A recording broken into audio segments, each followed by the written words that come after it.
Friends வணக்கம். நான் உங்கள் கேரளா தமிழச்சி. இன்னைக்கு ரொம்ப ஹெல்த்தியான ஒரு ரெசிபி தான் பார்க்க போகிறோம். இது லஞ்ச் ரெசிபி.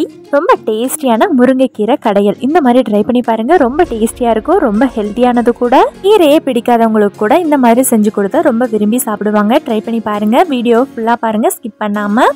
வீடியோக்குள்ளே போகிறதுக்கு முன்னாடி நம்ம சேனலை இதான் நீங்கள் ஃபஸ்ட் டைம் பார்க்குறதா இருந்தால் மறக்காமல் நம்மளோட சின்ன யூடியூப் சேனலை லைக் பண்ணி சப்ஸ்கிரைப் பண்ணி சப்போர்ட் பண்ணுங்கள்.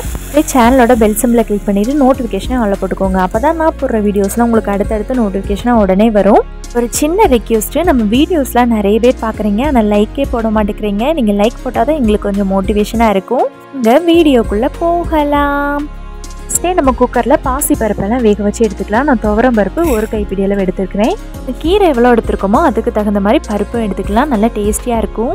இதே அளவில் பாசி பயிரும் நான் எடுக்கிறேன். துவரம் பருப்பு இல்லாட்டி பாசி பருப்பு இதில் ரெண்டில் ஒன்று தான் இருந்துச்சுனாலும் ஒன்று யூஸ் பண்ணிக்கோங்க, ஒன்றும் பிரச்சனை இல்லை. இப்போவே ஒரு 6 பல் பூண்டு சேர்த்துருக்கேன். நான் பெரிய பல் பூண்டாக இருக்கனால 6 சேர்த்துருக்கேன். உங்களுக்கு சின்னதாக இருந்துச்சுன்னா நீங்கள் கொஞ்சம் அதிகமாக சேர்த்துக்கோங்க. சின்ன உள்ளி ஒரு 10லேருந்து 12 சின்ன உள்ளி சேர்த்துக்கலாம். 2 பச்சை மிளகா. இந்த பாசி பருப்பு துவரம் பருப்பு இது எல்லாத்தையும் சேர்த்ததுக்கப்புறம் நான் ஒரு 4-5 டைம் நல்லா சுத்தமாக வாஷ் பண்ணி எடுத்துடலாம். தக்காளியை நல்லா வாஷ் பண்ணிவிட்டு இந்த மாதிரி கட் பண்ணி சேர்த்துக்கோங்க.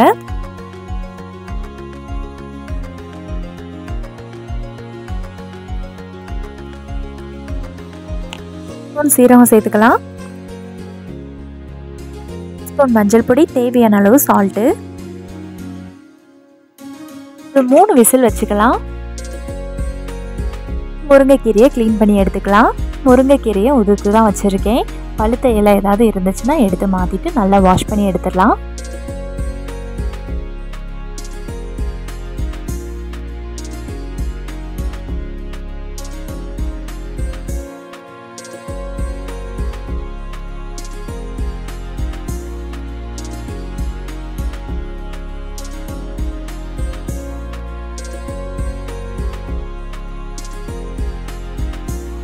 கீரையை ஒரு 4-5 டைம் நல்லா வாஷ் பண்ணிவிட்டு ஒரு பேனில் லைட்டாக வதக்கி எடுத்துக்கலாம். இந்த பச்சை ஸ்மெல் எதுவும் இருக்காது, நல்லா டேஸ்டியாக இருக்கும். ஸ்பூன் தேங்காய் சேர்த்துட்டு லைட்டாக வதக்கி எடுத்துக்கலாம். ரொம்ப வதங்கணும்னு அவசியம் இல்லை, லைட்டாக ஃப்ரை பண்ணி எடுத்தால் போதும். இந்த மாதிரி சிம்பிளான ரெசிபீஸ்க்கு நம்ம சேனலை சப்ஸ்கிரைப் பண்ணி சப்போர்ட் பண்ணுங்கள்.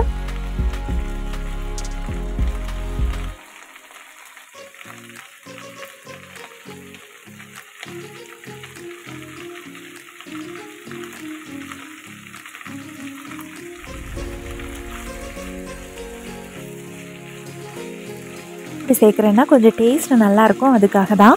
அதோட பச்சை ஸ்மெல்லாம் எதுவும் இருக்காது இந்த மாதிரி தேங்காய் எண்ணெயில் வதக்கி சேர்த்தா.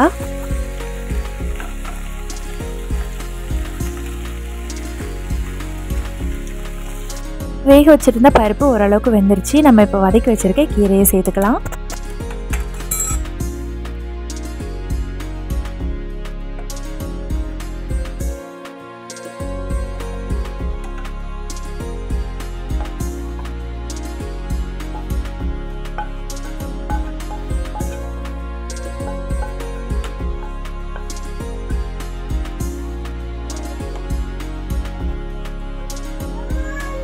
பருப்பில் சால்ட்டு சேர்த்துருந்தோம், கொஞ்சம் குறைவாக இருக்குது, அதனால் செக் பண்ணிவிட்டு சேர்த்துக்கிறேன்.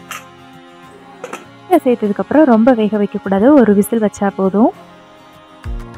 குக்கரில் ஹீட்டெல்லாம் நல்லா ரிலீஸ் ஆனதுக்கப்புறம் இந்த மண்சட்டியில் மாற்றிக்கிறேன். நல்லா கடைஞ்சி எடுத்துடலாம்.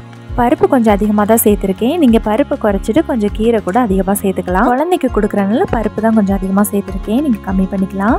வத்து வச்சு நல்லா கடைஞ்சி எடுத்துகிட்டு நம்ம நார்மலாக தாளிக்கிற மாதிரி தாளித்து எடுத்துடலாம். போது வத்தல் சேர்த்து தாளிங்க. ஒரு 1/2 ஸ்பூன் சீரகமும் சேர்த்துக்கோங்க.